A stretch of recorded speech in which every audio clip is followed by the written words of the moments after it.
Hello everyone, આજે ફરીથી હું એક મારી નવી રેસીપી લઈને તમારી સાથે આવી ગઈ છું. તો આજે આપણે બનાવીશું રોટલીનો નાસ્તો. આજે આપણે બ્રેડનો કે ઉપયોગ કર્યા વગર સેન્ડવિચ બનાવીશું. આ સેન્ડવિચ આપણે ઘરે બનાવી અને એકદમ હેલ્ધી સેન્ડવિચ છે. એનો એટલો મસ્ત ટેસ્ટ લાગે છે ને, ચાઇનીઝ પણ તમને ભૂલાવી દે એવી ચાઇનીઝ ટેસ્ટની સેન્ડવિચ બનાવીશું. તમે પહેલાં ક્યારેય આ રીતે નહીં બનાવી હોય, તમે એક વખત આખો વિડીયો જોજો, તમને ખ્યાલ આવી જશે. તો એના માટે મેં અત્યારે 3 બાફેલા બટાકા લીધા છે. પહેલાં આપણે એનું સ્ટફિંગ બનાવીશું. એની અંદર આપણે કોબીજ લઈએ છીએ, ત્યાર પછી કેપ્સિકમ લઈએ છીએ. આ બાફેલી મેં મકાઈ લીધી છે, સાથે જ ડુંગળી લેવાની છે.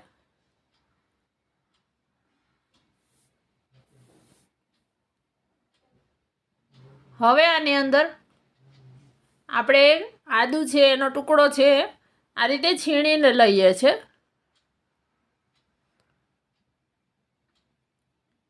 હવે સ્વાદ પ્રમાણે મીઠું લઈ લઈએ છીએ.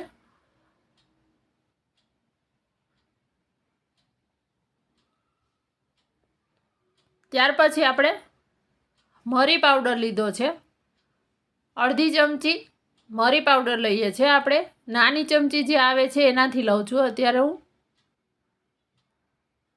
ત્યાર પછી આપણે 1 ટેબલ સ્પૂન સોયા સોસ લઈએ છીએ.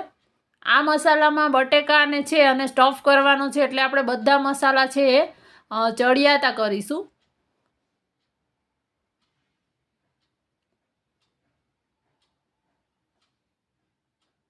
ત્યાર પછી અહીંયા મારાથી ક્લિપ મિસ થઈ ગઈ છે. મેં આની અંદર 1 ટેબલ સ્પૂન શેઝવાન ચટણી પણ એડ કરી હતી. હવે આ બધું મિક્સ કરી લેવાનું છે.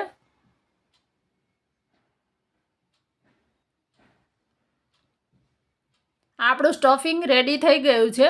આ એટલું મસ્ત લાગે છે ને સ્ટફિંગ. હવે એક આપણે મિશ્રણ તૈયાર કરીશું. તો એક વાટકીમાં મેં 1 ચમચી કેચઅપ અને 1 ચમચી શેઝવાન ચટણી લીધી છે. જો બાળકો માટે બનાવતા હોય તો તમે ખાલી કેચઅપ પણ લઈ શકો, અને તમને ગમે તો વધારે તીખું કરવું હોય તમારે તો ખાલી શેઝવાન ચટણી પણ લઈ શકો. હવે આ મારી પાસે રોટલી પડી છે, તો આપણે આજે રોટલીમાંથી બનાવીશું. આ તમે આ સ્ટફિંગને બ્રેડમાં કરવું હોય તો બ્રેડમાં પણ કરી શકો છો.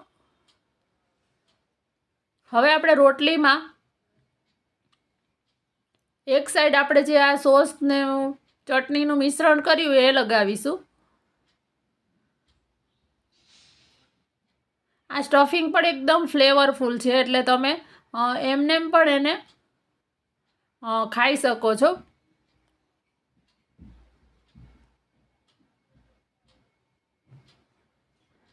ત્યાર પછી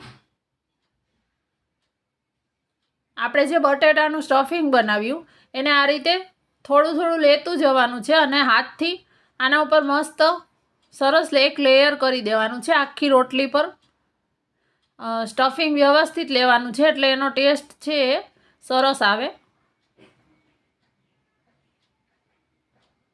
હવે આખા જ રોટલી પર સરસ સ્ટફ થઈ ગયું છે. જો તમે જોઈ શકો છો એનું લેયર કેટલું મેં થીક રાખ્યું છે, તો જ ખાવામાં મજા આવશે. ત્યાર પછી મેં આ સેન્ડવિચ કરીએ છીએ આપણે, એટલે આ મેં ગ્રીન ચટણી બનાવી છે, કોથમીર મરચાંની. તો એક રોટલી પર એ લગાવી દઉં છું, એટલે એમાં સેન્ડવિચનો પણ ટેસ્ટ આવશે.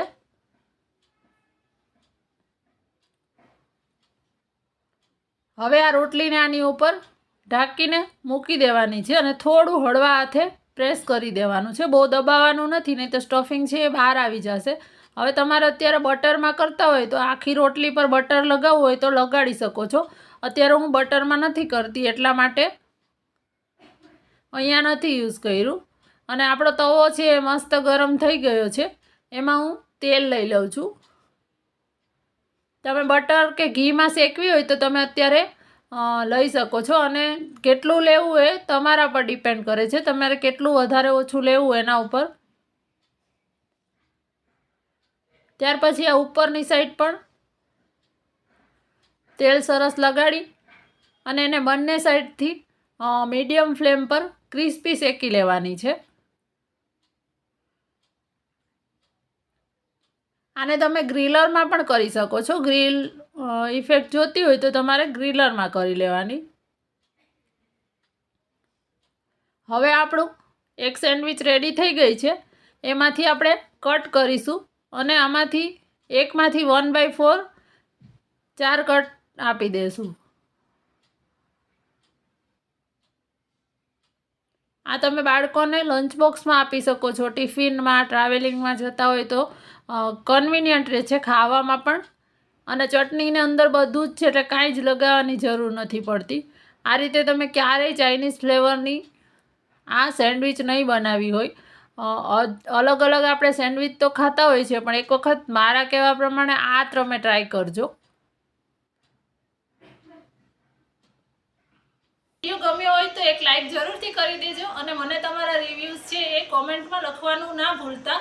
અને ચેનલને હજી સુધી જો સબસ્ક્રાઈબ ના કરી હોય તો સબસ્ક્રાઈબ પણ કરી દેજો અને બાજુમાં જે બેલ આઇકોન છે એને પ્રેસ કરી દેજો કે જેથી નવા વિડીયોની નોટિફિકેશન તમને સૌથી પહેલાં મળી જાય. Thank you.